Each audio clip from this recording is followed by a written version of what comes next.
Hello friend, कल की series में ही हम आगे बढ़ेंगे।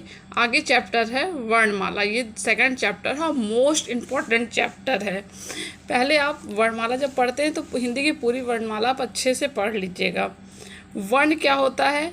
भाषा की सबसे छोटी इकाई ध्वनि है। इस ध्वनि को वर्ण कहते हैं। ये भी यहाँ से भी क्वेश्चन बन जाता है इसी की एक लाइन से कि भाषा की सबसे छोटी इकाई ध्वनि और इस ध्वनि को वर्ण कहते हैं। वर्णमाला वर्णों के व्यवस्थित समूह को वर्णमाला कहते हैं। मानक हिंदी वर्णमाला मूलतः हिंदी में उच्चारण के आधार पर 45 वर्ण हैं, 10 स्वर प्लस 35 व्यंजन एवं लेखन के आधार पर 52 वर्ण हैं, 13 स्वर और 35 व्यंजन प्लस 4 संयुक्त व्यंजन। आप ये अच्छे से अपने दिमाग में याद कर लीजिए। लेखन के आधार पर 52, ये क्वेश्चन ऐसे सीधे आता है।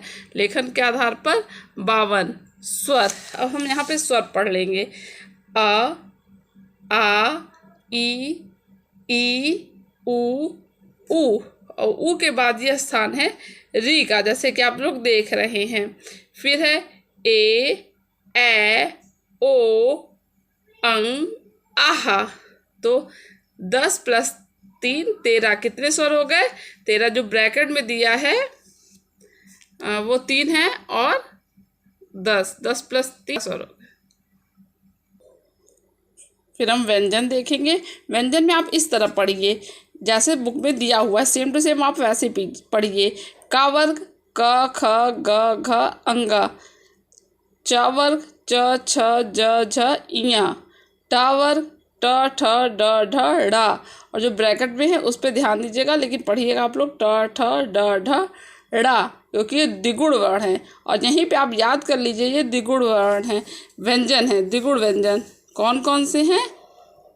जैसे ड़ और ढ, जैसे स, ड़, क।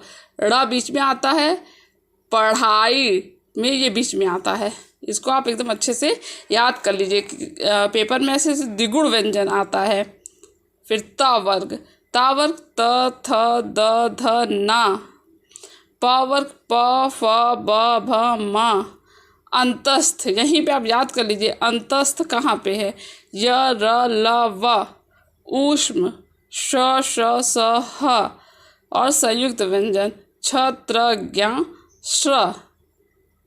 यहाँ छ का आप देख लीजिए संयुक्त व्यंजन कौन कौन सा है। क, यहाँ आप देखेंगे कि छ हो गया, क और श से मिलकर बना है। त्र जो है त और रा से मिलकर बना है। ज्ञ छ और त्र से मिलकर बना है। श्र श और रा से मिलकर बना है। यहीं पे हम याद भी कर लेंगे कई बार इसको प्रैक्टिस कर लीजिए। जैसे छ से छतरी जो होता है लिख के उसके आगे क और श लिखिए। त्र त प्लस र लिखिए। ज्ञ ज प्लस इया लिखिए। और श्र स प्लस रा लिखिए। इसकी आप कई बार प्रैक्टिस कर लीजिए क्योंकि यहाँ से क्वेश्चन आएगा ही आएगा। फिर हम नीचे आएंगे स्वर की तरफ। स्वर में क्या है? स्वर स्वतंत्र रूप से बोले जाने वाले वर्ण स्वर कहलाते हैं। परंपरागत रूप से इसे 13 माना गया है। उच्चारण की दृष्टि से ये 10 हैं। 10 हैं और क्या मतलब क्या है? 3 अलग हैं। तो यहाँ पे हम देखे थे 3 जो ब्रैकेट में लिखा है स्वर में, री, अंग, आहा, और सबको मिलाकर 13 हो गई संख्या। स्वरों का वर्गीकरण। स्वर का वर्गीकरण यहाँ पे किया गया है मात्रा एवं उच्चारण काल के आधार पर। ह्रस्व स्वर, इसमें उच्चारण में कम समय लगता है, जैसे अ, ई, उ। यहाँ पे आप इसको कई बार प्रैक्टिस कीजिए याद करने की। अ, ई, उ। फिर दीर्घ स्वर। दीर्घ स्वर में जिनके उच्चारण में ह्रस्व स्वर से अधिक समय लगता है, जैसे आ, ई, उ, ए, ओ, अ। तो यहाँ पर ज़्यादा समय लग रहा है। ये दीर्घ स्वर हैं, आप याद कर लीजिए। देखिए आगे, जीभ के प्रयोग के आधार पर बोले जाने वाले जीभ के भाग के आधार पर अग्र स्वर, मध्य स्वर, पश्च स्वर। जीभ के उठने के आधार पर इसको याद करते हैं। जीभ के भाग के आधार पर अग्र स्वर जिन स्वरों के उच्चारण में जीभ का अग्रभाग यानी आगे वाला भाग प्रयोग होता है, जैसे आप बोल के भी देखिएगा तो आपको याद हो जाएगा। ई ए जब आप जीभ के मध्य स्वर की तरफ देखिए तो करिए आ, देखिए आपकी जीभ का प्रयोग हो रहा है मध्य स्वर। पश्च स्वर जो पीछे से जिसका प्रयोग होता है, आ उ ओ औ आ, ये पश्च स्वर है। इस पिक्चर को हम बहुत ही ध्यान से देखेंगे। यदि हम इस पिक्चर को याद कर लिए तो मेरे 4 से 5 क्वेश्चन सही हो सकते हैं। जैसे आप नासिका देख लीजिए, जैसे नासिका का उच्चारण आप देख लीजिए, अंग, अंगा, इया, ड़, ना, मा, इसको कई बार याद कीजिएगा।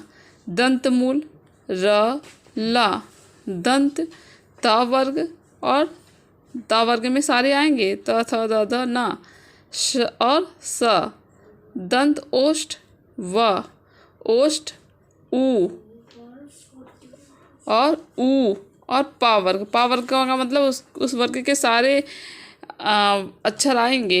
ओष्ठ और कंठ दोनों से मिलकर कौन सा निकलता, ओ और औ।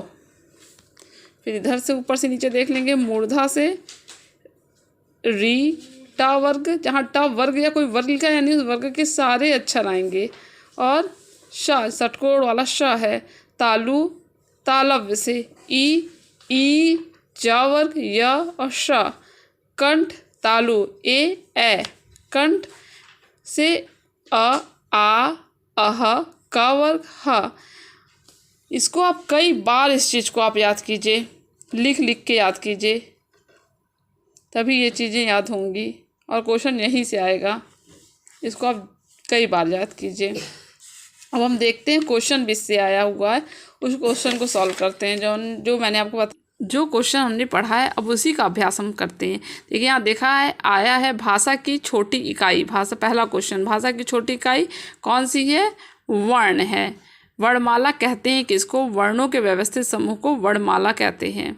फिर देखिए आगे, निम्न में से कंठ ध्वनियाँ कौन सी हैं? क और ख। जब भी हम पिक्चर दिखाए थे कि आप उसको याद कर लीजिए, वहीं से क्वेश्चन पूछा है। स्थान के आधार पर बताइए कि मूर्धन्य व्यंजन कौन से हैं, वहीं से क्वेश्चन पूछा है। ड और ढ।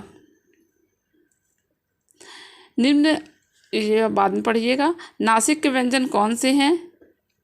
नासिक के व्यंजन अभी उसी पिक्चर से है, इया। बी ऑप्शन इसका। ए वर्ण कहलाते हैं कहाँ के? कंठ, तालव्य, ये दोनों जगह से बोले जाते हैं। इसको आप याद कर लीजिए। ये सब क्वेश्चन मोस्ट इम्पॉर्टेंट क्वेश्चन होते हैं और उस पिक्चर को याद करना बहुत ज़रूरी है। फिर इधर हम देखते हैं आए हुए क्वेश्चन जो मैंने अभी पढ़ाए हैं। क्वेश्चन नंबर 15 देखिए आप। हिंदी में मूलतः वर्णों की संख्या कितनी है? 52 है। ये नंबर 16 का आप देख सकते हैं। छ ध्वनि किसके अंतर्गत आती है? तो संयुक्त वर्ण, जो आपको मैंने पहले ही बता दिया था वर्णमाला पढ़ाते समय। फिर यहाँ पे क्वेश्चन, नेक्स्ट क्वेश्चन देखिए, हिंदी शब्दकोश में छ का क्रम किस वर्ण के बाद आता है? ये भी इम्पॉर्टेंट क्वेश्चन है। आप क्या लगाएंगे देखिए, क्योंकि आपको पता है कि ये संयुक्त अक्षर है और ये किससे मिलता है? क और श से मिलकर बनता है, इसलिए किस वर्ण के बाद आता है? तो क, इसलिए इसका राइट आंसर क होगा। फिर क्या है आगे? 18 क्वेश्चन, ज्ञ वर्ण किस वर्णों के संयुक्त व्यंजन है, इसलिए ज और इया के मिलने से ये बनता है। 20वां क्वेश्चन है, घ का उच्चारण स्थान क्या है? कंठ है। इनमें संयुक्त व्यंजन कौन सा है? आपको पता है संयुक्त व्यंजन कौन कौन से होता है? छत्रज्ञ, तो आप तुरंत देख लेंगे ज्ञ है। निम्नलिखित में से कौन सा उच्चारण की दृष्टि से दंत नहीं है? इसको आप बाद में देख लीजिएगा और देख लीजिएगा, अभी मैंने नहीं पढ़ा इसलिए मैं सॉल्व नहीं करा रही हूँ इसको। छ वर्ण किससे बनता है? छ से छत्री, क और स से। पहला ऑप्शन। 25वां क्वेश्चन, हिंदी वर्णमाला में स्वरों की कुल संख्या कितनी है? तो 13 है। निम्नलिखित में से कौन सा स्वर नहीं है? इया नहीं है। निम्नलिखित में से कौन ट वर्ग नहीं है? आप वर्ण मैंने पढ़ाया है ट ठ ड ढ ड़, तो आपको पता चल जा रहा है कौन सा नहीं है, डी ऑप्शन। हिंदी वर्णमाला में व्यंजनों की संख्या कितनी है? तो 33 है। निम्नलिखित में से कौन सा पश्च स्वर है? आ, पहला ऑप्शन। क्वेश्चन इसी में से आएगा और वर्णमाला हमें बहुत ही ध्यानपूर्वक पढ़ना पड़ता है। अब हम इसकी कई बार प्रैक्टिस करें और याद करें। आगे आने वाली सीरीज़ के लिए आप मेरे चैनल को सब्सक्राइब कीजिए और बेल आइकॉन को प्रेस कीजिए। Thank you.